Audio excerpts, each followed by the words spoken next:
మిత్రులారా నమస్తే, నేను మీ ప్రసాద్ మూర్తి. భారతదేశంలో వాటర్ టర్నౌట్ పెంచడానికి $21 మిలియన్ యుఎస్ఎయిడ్ అందిందా లేదా? దీని మీద విపరీతమైనటువంటి చర్చ రచ్చ ఈ దేశంలో గత కొన్ని రోజులుగా జరుగుతుంది. నిన్న కూడా ఈ విషయం మీద మనం మాట్లాడుకున్నాం. అయితే దీంట్లో ఒక డిటెక్టివ్ లేదా క్రైమ్ అండ్ థ్రిల్లర్ సినిమాలో సీన్స్ ఎట్లా మారిపోతూ ఉంటాయో అలాగా రోజుకు ఒక డెవలప్మెంట్ వస్తుంది, రోజుకు ఒక మలుపు తిరుగుతూ ఉంది కథలో. దీంట్లో తిరిగినటువంటి మలుపు ఏమిటాయంటే, నిన్న ఇండియన్ ఎక్స్ప్రెస్ ఒక రిపోర్ట్ పెట్టింది. అసలు భారతదేశానికి ఆ $21 మిలియన్ అనేటటువంటివి రాలేదు యుఎస్ఎయిడ్ వచ్చింది $29 మిలియన్ బంగ్లాదేశ్కి అని. సో ఇది ఇలా జరిగేటప్పటికి వెంటనే నిన్నటిదాకా బీజేపీ వాళ్ళు అఫెన్సివ్ మోడ్లో ఉన్నారు. ఇదిగో కాంగ్రెస్ పార్టీ ఇక్కడ ఉన్నటువంటి బీజేపీ ప్రభుత్వాన్ని, మోడీ ప్రభుత్వాన్ని గద్దెదించి ఈ అఖండమైనటువంటి భారతదేశ సార్వభౌమాధికారంలో అస్థిరత్వాన్ని క్రియేట్ చేసి దేశాన్ని అల్లకల్లోలం చేయడానికి విదేశీ శక్తులతో చేయిలు కలిపి ఇక్కడ ప్రతిపక్షం ముఖ్యంగా ముఖ్యంగా మరి కాంగ్రెస్ పార్టీ అధినాయకుడు రాహుల్ వీళ్ళందరూ కూడా ప్రయత్నాలు చేస్తున్నారని చెప్పి వాళ్ళు నిన్నటి వరకు వాళ్ళు అఫెన్సివ్ మోడ్లో వాళ్ళు ఉంటే, ఈ రిపోర్ట్ ఎప్పుడైతే వచ్చిందో ఇండియన్ ఎక్స్ప్రెస్ రిపోర్టు, అసలు ఫండింగ్ అనేటటువంటిది ఇండియాకి కాదు వచ్చింది బంగ్లాదేశ్ అని కాంగ్రెస్ పార్టీ వాళ్ళు ఇప్పుడు డిఫెన్స్ నుంచి అఫెన్స్లోకి వాళ్ళు వెళ్ళిపోయారు. అసలు ఇదిగో రాలేదు, రాని దాన్ని పట్టుకొని మమ్మల్ని దోషులుగా బోన్లెక్కించడానికి బీజేపీ ప్రయత్నం చేస్తుంది. ఇది చాలా దారుణం. అసలు యుఎస్ఎయిడ్ అనేటటువంటిది ఎప్పటి నుంచో నెహ్రూ కాలం నుంచి, ఇందిరాగాంధీ కాలంలో, మన్మోహన్ సింగ్ కాలంలో, అన్నా హజారే ఉద్యమం దాకా ఎప్పుడూ కూడా యుఎస్ఎయిడ్ని ప్రతిపక్షాలు ముఖ్యంగా ఆర్ఎస్ఎస్ శక్తులు కాంగ్రెస్ ప్రభుత్వాలని డిస్టెబిలైజ్ చేయడం కోసం వాడుకున్నాయని చెప్పేసి కాంగ్రెస్ పార్టీ నాయకుడు పవన్ కళ్యాణ్ నిన్న ప్రెస్ కాన్ఫరెన్స్ పెట్టి కాంగ్రెస్ పార్టీ నాయకులందరూ కూడా బీజేపీ మీద దుమ్మెత్తిపోశారు. సరే, వాళ్ళ ఆరోపణ అది. ఇక్కడ మనం ఈరోజు మాట్లాడుకోవాల్సినటువంటి వీడియోలో ముఖ్యమైనటువంటి విషయం ఏమిటంటే, అసలు $21 మిలియన్ ఎయిడ్ యుఎస్ నుంచి భారతదేశంలో వాటర్ టర్న్అవుట్ పెంచడానికి వచ్చిందా లేదా? ఎలాన్ మస్క్ ఏమన్నాడు, ట్రంప్ ఏమన్నాడు, బంగ్లాదేశ్కి వెళ్ళిందా ఫండ్ లేదా? ఈ విషయంలో అఫీషియల్గా అందుతున్నటువంటి సమాచారం ఏంటి? ఈ వివరాలన్నీ కూడా మిత్రులారా ఈ రోజున చాలా స్పష్టంగా మీకు ఒక కథలాగా చెప్తాను, జాగ్రత్తగా వినండి. యుఎస్ఎయిడ్ అనేటటువంటిది ఇప్పుడు కాదు, ఎప్పటి నుంచో 1961 నుంచి ఉన్నది. అప్పటి నుంచి కూడా ప్రపంచంలో బడుగు బలహీన దేశాలకు, బీదాబిక్కీ దేశాలకు ఆ దేశంలో విద్య వైద్య రంగాల్లో, అలాగే పిల్లల పౌష్టికాహారం, మహిళల సంక్షేమం, వీటన్నిటికీ అనేక రంగాల్లో వాడడం కోసం యుఎస్ఎయిడ్ అనేటటువంటిది రావడం జరుగుతూ ఉందన్నమాట. జాన్ ఎఫ్ కెనడీ ప్రారంభించాడు యుఎస్ఎయిడ్ అనేటటువంటి సంస్థని. ఎయిడ్ అంటే సహకారం, కానీ యుఎస్ఎయిడ్ అంటే ఏంటంటే US agency for international development. US agency for international development, అది యుఎస్ఎయిడ్ అంటే. దాన్ని అప్పుడు ప్రారంభించాడు. అని అప్పటి నుంచి కూడా అనేక దేశాలకు సహకారం యుఎస్ నుంచి అందుతూనే ఉంది, మన దేశానికి కూడా అందింది. సో ఎప్పుడెప్పుడు ఎంతంత అందింది ఏమిటి అనేటటువంటిది అఫీషియల్గా లెక్కలు మన వాళ్ళు చెప్పాలి. ఆ విషయం గురించి ఈ వీడియోలో తర్వాత మనం మాట్లాడుకుందాం. ఇప్పుడు మాట్లాడుకోవాల్సింది ఏమిటంటే, అసలు $21 మిలియన్ సంగతి ఏంటి, కథ ఏంటి, దానికి అమావేశ ఏంటి, ఆ సంగతి మనం తేల్చుకోవాలి. ఎలాన్ మస్క్ ఫిబ్రవరి 16 ఆయన ఏం చెప్పాడు? అసలు ఎలాన్ మస్క్ చెప్పడం ఏమిటి అంటే, ఎలాన్ మస్క్కి దీనికి సంబంధం ఏమిటి అంటే, ఎలాన్ మస్క్ డిఓజిఈ అనే దానికి సారథ్యం వహిస్తున్నాడు. డిఓజిఈ ఏంటి అంటే డిపార్ట్మెంట్ ఆఫ్ గవర్నమెంట్ ఎఫిషియన్సీ. దీనికి ఆయన నేతృత్వం వహిస్తున్నాడు. ఎందుకు వహిస్తున్నాడు అంటే, ట్రంప్కి ఆయన సన్నిహితుడు కాబట్టి. సో ఆయన ఎందుకు చెప్తున్నాడు అంటే, ట్రంప్ ఈయన కొన్ని బాధ్యతలు అప్పచెప్పాడు. నాయన యుఎస్ఎయిడ్ మీద విపరీతమైన ఎక్స్పెండిచర్ జరుగుతుంది, దీని మీద కొన్ని కోతలు విధించండి, ఖర్చు తగ్గించండి అని చెప్తే ఆయన ఏదో కార్యక్రమాలు మొదలుపెట్టాడు. ఆ యుఎస్లోనే దీనికి సంబంధించి ఎలాన్ మస్క్కి సంబంధించి అటు రిపబ్లికన్లు ఇటు డెమోక్రాట్లు చాలా గందరగోళం అక్కడ జరుగుతుంది. దీని మీద మల్ల గులాలు వాళ్ళు పడుతున్నారు. ఆ యుఎస్ గొడవలోకి మనం వెళ్ళొద్దు.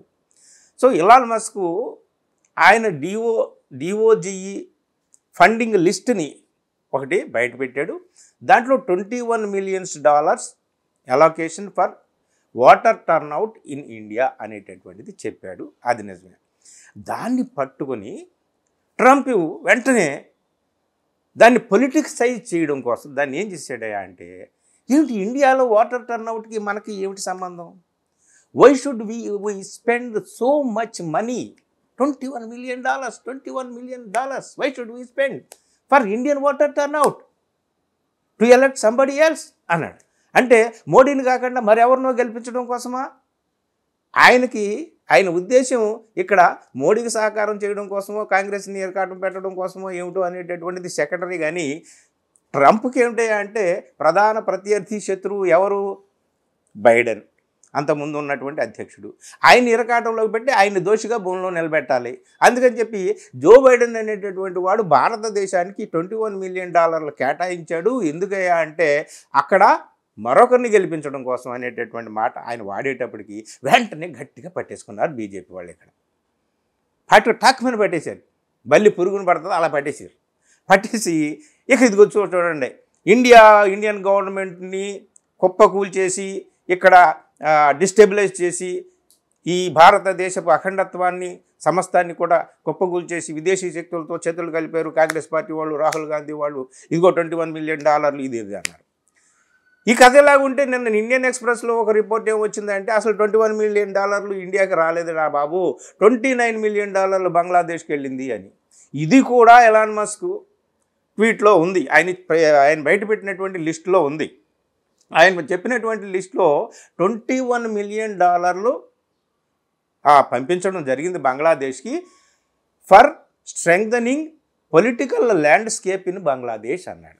ఇవన్నీ కూడా నేను సొంతంగా చెప్తున్నది కాదండి. ఇట్లాగా అనేక పత్రికల్లో, ఇండియన్ ఎక్స్ప్రెస్, ది హిందూ ఇట్లాంటి పత్రికల్లో, క్రెడిబిలిటీ ఉన్నటువంటి పత్రికల్లో వచ్చినటువంటి సమాచారం ఆధారంగా నేను చెప్తున్నాను అనమాట. $21 అనేటటువంటివి $21 మిలియన్ $21 మిలియన్ ఇండియాకి, $21 మిలియన్ ఇండియాకి దాన్ని ఇండియన్ వాటర్ టర్న్అవుట్కి పెంచడం కోసం. సో ఇది జరిగిందని చెప్పి ఇండియన్ ఎక్స్ప్రెస్ చెప్పేటప్పటికి కాంగ్రెస్ రివర్స్ అయింది. ఇదంతా కూడా మమ్మల్ని ఇరకాటంలో పెట్టడం కోసం ఎప్పటి నుంచో కూడా ఇది జరుగుతుందని చెప్పేసి వాళ్ళు అన్నారు. అసలు ఇంకొక విషయం ఏమిటంటే ఎలాన్ మస్క్ చెప్పిన దాంట్లో $21 మిలియన్ అనేవి ఇండియన్ వాటర్ టర్న్అవుట్ పెంచడం కోసం కేటాయింపు జరగడం అనేది జరిగింది, కానీ దాన్ని క్యాన్సిల్ చేసేసాము అని ఆయన చెప్పాడు. సో ఈ క్యాన్సిల్ చేసినటువంటి విషయం అనేటటువంటి దాన్ని బీజేపీ వాళ్ళు చెప్పట్లేదు. ఇప్పుడు అన్ని పత్రికల్లోనూ ఆ విషయం వచ్చేటప్పటికి ట్రంప్ ఏమో దాన్ని రాజకీయంగా వాడుకున్నాడు. దాన్ని అక్కడ పక్కన పెడదాం. ఆ క్యాన్సిల్ చేసినటువంటి విషయాన్ని పట్టించుకోకుండా బీజేపీ వారు కాంగ్రెస్ పార్టీని దోషిగా నిలబెట్టడానికి ఆ $21 మిలియన్ విషయాన్ని పట్టుకున్నారనమాట. ఇప్పుడు ఏం చెప్తున్నారు BJP ministry of external affairs, విదేశాంగ శాఖ మంత్రి, దానికి సంబంధించినటువంటి అధికారులు చెప్తున్నది ఏమిటంటే దీని మీద వెంటనే మేము స్పందించము, నిజంగా బంగ్లాదేశ్కి ఫండింగ్ వెళ్ళిందా ఏమిటి అనేటటువంటిది, ఇక్కడికి రాకుండా అక్కడికి ఫండింగ్ వెళ్ళింది అనేటటువంటి రిపోర్ట్లు ఇవన్నీ కూడా అవాస్తవం, ఇది కరెక్ట్ కాదని చెప్పేసి వీళ్ళు చెప్తున్నారనమాట.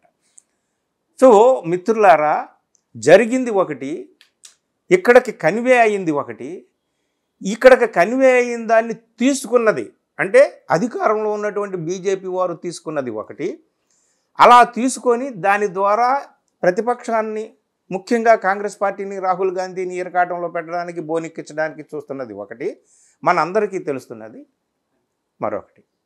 కాబట్టి విషయాలన్నీ కూడా ఇంత స్పష్టంగా ఉన్నాయి. ఇక్కడ గమనించాల్సింది ఏమిటంటే $21 మిలియన్ అలొకేషన్ అనేటటువంటి జరిగింది, కానీ దాన్ని క్యాన్సిల్ చేసేశారు, అది జరగలేదు. $29 మిలియన్ అనేవి బంగ్లాదేశ్కి వెళ్ళినాయి. ఇది జరిగినటువంటి అసలు విషయం అన్నమాట.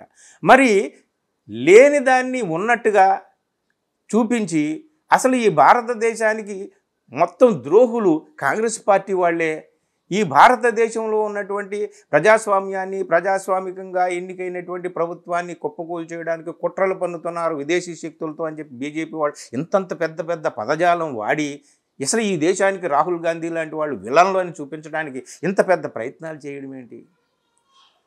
అసలు మళ్ళీ ట్రంప్ కూడా ట్రంప్ దగ్గరికి వద్దాం. ఆ ట్రంప్ కూడా జరిగింది ఇది, కానీ క్యాన్సిల్ చేయడం కూడా జరిగింది అని చెప్పకుండా జో బైడెన్ని ఉపయోగించుకొని ఆయన్ని బోనెక్కించడానికి ఆయన చెప్పి మోడీ మీద ఏదో భక్తి ఉన్నట్టు, ఏదో ప్రేమ ఉన్నట్టు, స్నేహం ఉన్నట్టు ఈ విషయం చెప్పడం ఏంటి? ఆయన కూడా ఫ్యాక్ట్ చెక్ చేసుకోవాలి కదా. ఇక్కడ గవర్నమెంట్ వాళ్ళు కూడా ఫ్యాక్ట్ చెక్ చేసుకోవాలి కదా, చేసుకొని మాట్లాడాలి కదా. ఎవరు మాట్లాడలేదన్నమాట. ట్రంప్ ఒక రకంగా అనుకుని ఆయన ఏదో స్వీపింగ్ కామెంట్ ఆయన ఏదో చేసి పాడేశాడు. కానీ నిజంగా ట్రంప్కి మోడీ మీద, భారతదేశం మీద అంత ప్రేమ, అంత స్నేహం ఉంటే మన భారతీయుల్ని మీరు ఎలాంటి అధికారికమైనటువంటి ప్రవేశ పత్రాలు లేకుండా, ఏమీ లేకుండా, పర్మిట్ లేకుండా వచ్చారు, దొంగదారిలో వచ్చారు, అడ్డదారిలో వచ్చారని చెప్పి కదా కొంతమందిని మన దేశానికి పంపించేశారు. అలా పంపించినప్పుడు మామూలుగా విమానంలో పంపించేయచ్చు, లేదా ఇండియాకి చెప్పొచ్చు మీరు ఒక విమానం పంపండి, దాంట్లో పంపించేస్తాం, తోసేస్తామని చెప్పి. అలా కాకుండా వాళ్ళు ఏం చేశారు? మిలిటరీ ఫ్లైట్లో భారతీయులకు సంకెళ్ళు వేసి, బేడీలు వేసి పంపించారు. మరి మోడీ మీద, భారతదేశం మీద అంత ప్రేమ ఉంటే ట్రంప్ ఆ పని ఎందుకు చేస్తాడు? అంతేకాదు, టారిఫ్ విషయంలో కూడా నాకు ఎవరైనా ఒకటే, మోడీ కాదు ఎవరికైనా ఒకటే, నోబడీ కెన్ టచ్ మీ, ఎవడో నన్ను టచ్ చేయలేడు అన్నాడు. టారిఫ్ విషయంలో రెసిప్రోకల్గా ఉంటుంది, నువ్వెంత అంటే నేను అంత అని అన్నాడు. అంటే అటు ట్రేడింగ్ విషయంలో కానీ, ఇటు ఇండియన్స్ని తిరిగి పంపించేటటువంటి విషయంలో కానీ ఇందులోనూ కూడా ఆయన సానుకూలమైనటువంటి, స్నేహపూర్వకమైనటువంటి ఆ స్పందన చూపించలేదు. అట్లాంటిది చూపించకుండా మోడీ ఒక్కసారిగా మోడీ మీద ఏదో భక్తి ఉన్నట్టుగా ఈ విషయం ఏదో మీకు మిత్రుడా నీకేదో చెప్తాను నేను రహస్యం అని చెప్పి చెవిలో చెప్పినట్టుగా చెప్పి నిన్ను దించేయడానికి వీళ్ళు ఇట్లా చేశారని అర్థం వచ్చేటట్టుగా చెప్పాడు. అది కూడా ఏం డైరెక్ట్గా ఏం చెప్పలే. దాన్ని మన వాళ్ళు పట్టుకున్నారు. ఏది ఏమైనప్పటికీ మిత్రులారా, అసలు విషయం ఏమిటంటే గందరగోళం, సామాన్యుడు గందరగోళం పడిపోతున్నాడు అనమాట. అసలు యుఎస్ఐడి ఏంటి, అసలు ఏం జరిగింది అనేది మీకు కొన్ని లెక్కలు చెప్తాను. యుఎస్ఐడి అనేటటువంటిది ఇది హిందూలో వచ్చినటువంటిది, నేనేమో సొంతంగా కాదు. అఫీషియల్గా భారతదేశానికి, చాలా దేశాలకి బిలియన్ల డాలర్లు పంపించారు అమెరికా వాళ్ళు, అది నిజమే. కానీ భారతదేశానికి ఈ హిందూ పత్రిక ఇచ్చినటువంటి లెక్క ప్రకారం 2001 నుంచి ఇప్పటి వరకు $2.86 బిలియన్ సహకారం వచ్చింది యుఎస్ఐడి ద్వారా. 2001 నుంచి 2001 వరకు కూడా కొన్ని $1 బిలియన్ వచ్చి ఉంటుంది. వాళ్ళకి అందినటువంటి అఫీషియల్ స్టాటిస్టిక్స్ ప్రకారం 2001 వరకు $2.86 బిలియన్ అందితే 2020 నుంచి ఇప్పటి వరకు, అంటే బీజేపీ గవర్నమెంట్ 2014లో వచ్చింది గుర్తుపెట్టుకోండి, 2020 నుంచి ఇప్పటి వరకు $650 మిలియన్ సహకారం ఇండియాకి వచ్చింది అనేది ఒక లెక్క తింది. అంటే ఇది 1/5. అంటే 2001 వరకు ఇప్పటి వరకు అందినటువంటి సహకారం 2020 నుంచి ఇప్పటి వరకు అందినటువంటి సహకారం చూస్తే అందులో 1/5 ఈ మొత్తం ఈ 5 ఏళ్లలోనే అందింది. మరి 2014లో అధికారంలోకి వచ్చింది కాబట్టి ఆ 6 ఇయర్స్లో ఇంకెంత అందిందో తెలియదు. ఇక్కడ ఇంకొక లెక్క ఏమిటయా అంటే ఇండియన్ గవర్నమెంట్కి అనేక మినిస్ట్రీలకి అనేక రూపాలలో సహకారం అందింది. మీకు ఒక లెక్క చెప్తాను. అసలు దాదాపు $5 బిలియన్ ఎయిడ్ వచ్చిందని చెప్పేసి సోషల్ మీడియాలో చాలామంది చెప్తున్నారు. దానికి అఫీషియల్ లెక్కలు మనకు లేవు కాబట్టి వాటిని అన్నింటినీ పక్కన పెడదాం. కోవిడ్ టైంలో 2001లో వైట్ హౌస్ ఇచ్చినటువంటి లెక్కల ప్రకారం ఏంటంటే అర్జెంట్ అసిస్టెన్స్ కింద ఇండియన్ గవర్నమెంట్కి $100 మిలియన్ ఇచ్చాము అని చెప్పేసి అఫీషియల్గా వైట్ హౌస్ ఇచ్చినటువంటి రిపోర్టు అందుబాటులో ఉందని చెప్పి కొంతమంది చెప్తున్నారనమాట. అలాగే స్మృతి ఇరానీ యుఎస్ఐడి అంబాసిడర్గా పనిచేసినటువంటి విషయము, ఆవిడ బహిరంగంగా చెప్పుకున్నటువంటి విషయాలన్నీ కూడా మనందరికీ తెలుసు. అలాగే విదేశాంగ మంత్రి జయశంకర్ ట్వీట్ చేశాడు, ఒక ఫోటో కూడా పెట్టాడు. ఆ ఫోటో ఎవరు? సమంతా పవార్, ఆమె యుఎస్ఐడికి సంబంధించినటువంటి ప్రతినిధి. ఆమెతో ఫోటో పెట్టి యుఎస్ఐడి ద్వారా అందినటువంటి లేదా ఒప్పందం ఏదైతే ఉందో ఆ సహకారానికి సంబంధించి ఆయన ట్వీట్ అది అఫీషియల్గా అందుబాటులో ఉంది. అలాగే పీయూష్ గోయల్ ఇండియన్ రైల్వేస్ యుఎస్ఐడితో చేసుకున్నటువంటి ఒప్పందం అది అఫీషియల్గా అందుబాటులో ఉంది. అలాగే ministry of housing and urban development దానికి సంబంధించినటువంటి నోటు యుఎస్ఐడికి సంబంధించినటువంటి సహకారం అది అందుబాటులో ఉంది. ఇట్లాంటివన్నీ కూడా ఉన్నాయి. ఇంతేకాదు అసలు ఇండియన్ గవర్నమెంటు డిమానిటైజేషన్ అనేటటువంటిది మోడీ గారు చేశాడే, పెద్ద నోట్ల రద్దు, దాని వెనక కూడా యుఎస్ఐడి హస్తం ఉందని కూడా కొన్ని సందేహాలు ఇప్పటికీ చాలామంది వ్యక్తం చేస్తున్నారనమాట.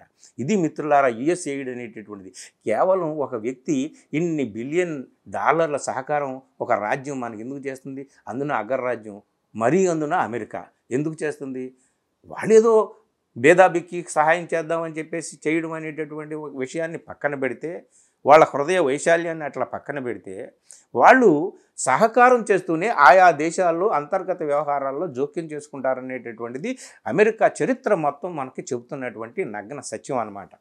సో ఇక్కడ కూడా వాళ్ళు అనేక విషయాలుగా ఇక్కడ ఉన్నటువంటి గవర్నమెంట్స్ని వాళ్ళు ఏదో ఒక రకంగా ఇన్ఫ్లుయెన్స్ చేసి అనేక విషయాల్లో ఇక్కడ ఈ గవర్నమెంట్స్ నుండి ఈ దేశాల నుంచి పొందాల్సినటువంటి సహకారాన్ని పొందుతూనే ఆయా దేశాల్లో వాళ్ళు తమ పట్టుని మరింత స్ట్రెంగ్తన్ చేసుకుంటూ ఉంటారు.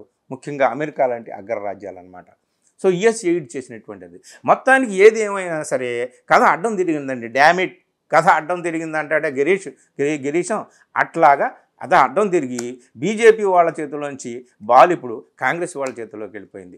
ఏది ఏమైనా $21 మిలియన్ అనేటటువంటివి ఇండియాకి రాలేదు. $29 మిలియన్ అనేటటువంటిది బంగ్లాదేశ్కి వెళ్ళింది. ఇప్పుడు కాంగ్రెస్ వాళ్ళు ఏమడుగుతున్నారంటే నీ పొరుగున ఉన్న దేశానికి పోతున్నదే నీకు తెలియలేదు.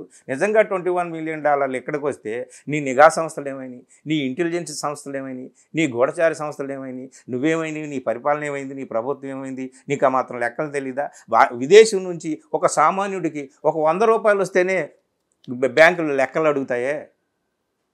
నిజంగా ఇప్పుడు నాలాంటి చిన్న యూట్యూబర్ ఎవడనగా వాడికి ఒక 1000-2000 వచ్చినాయి అనుకోండి, బ్యాంకు నుంచి వెంటనే ఒక మెసేజ్ వస్తుందన్నమాట, నీకు విదేశీ ఫండ్ ఎంత వచ్చింది, ఏంటి దీనికి ఎక్స్ప్లెనేషన్. అట్లాగా ఒక కాంగ్రెస్ గవర్నమెంట్కి ఇన్ని $1 మిలియన్ వస్తున్నప్పుడు ఆ లెక్కలు మీకు తెలియదా? ఎన్నికల ముందే కాంగ్రెస్ పార్టీ యొక్క ఖాతాలను జప్తు చేశారు. ఆ విషయం మనకు కూడా తెలుసు కదా. కాబట్టి మిత్రులారా కాంగ్రెస్ పార్టీ అడుగుతుంది కొన్ని ప్రశ్నలు. అలాగే కాంగ్రెస్ పార్టీ అడుగుతుందా లేదా? కాంగ్రెస్ పార్టీ మాత్రం ఏం చెబుతుంది? కాంగ్రెస్ పార్టీ కూడా మా ప్రభుత్వాన్ని డిస్టెబిలైజ్ చేయడం కోసం నెహ్రూ కాలం నుంచి, ఇందిరాగాంధీ కాలం నుంచి, మన్మోహన్ కాలం నుంచి వీళ్ళు ఎప్పుడు కూడా ఇలాగే చేశారు, విదేశీ ఫండింగ్ని వాడుకున్నారని చెప్పి వాళ్ళు ఆరోపణలు చేస్తున్నారు. మనకు తెలియాల్సిన నిజాలు ఏమిటయ్యా అంటే యుఎస్ ఎయిడ్ ద్వారా ఈ దేశానికి ఎప్పుడెప్పుడు ఎంత వచ్చింది, ఎక్కడెక్కడ వాడారు, ఎక్కడెక్కడ ఇన్వెస్ట్ చేశారు, ఎంత ఉపయోగం జరిగింది, ఏమిటి అనేటటువంటివి లెక్కలు చెప్పాలండి. అమెరికాకి కానీ ఇండియాకి కానీ లెక్కలు చెప్పడం ఈరోజు ఇంత టెక్నాలజీ డెవలప్ అయిన ఈ కాలంలో అంత పెద్ద కష్టమైన విషయం ఏం కాదు. ఇమీడియట్గా తేలిపోతాయి అన్నమాట ఎంత ఎయిడ్ వచ్చింది ఏమిటి అనేటటువంటిది. అవి చెప్పమానండి. ఏ గవర్నమెంట్ అప్పుడు ఎంత ఎయిడ్ వచ్చింది, ఏ గవర్నమెంట్ దేనికి ఖర్చు పెట్టింది చెప్పమానండి. చెబితే మొత్తం పరదాఫాష్ తెర తొలగిపోతుంది, మబ్బులు తొలగిపోతాయి అన్నమాట. క్రిస్టల్ క్లియర్గా మనకి అర్థమైపోతుంది ఈ యుఎస్ ఎయిడ్ ద్వారా ఏమి అందింది, ఎవరికి అందింది. 10-12 సార్లు వెళ్ళాడు. అన్ని దేశాల కంటే ఎక్కువగా వెళ్ళింది అమెరికాకే ప్రధానమంత్రి నరేంద్ర మోడీ గారు. దాదాపు 10-12 సార్లు అమెరికాకి వెళ్ళాడు. సో ట్రంప్తో చాలా సాన్నిహిత్యం ఉంది. విషయాలు బయట పెట్టమనండి, అన్నీ తెలుసుకోవచ్చు. ఇది మిత్రులారా యుఎస్ ఎయిడ్ కథ కమామేషు. వీడియో నచ్చితే మిత్రులకు షేర్ చేయండి. Thank you very much.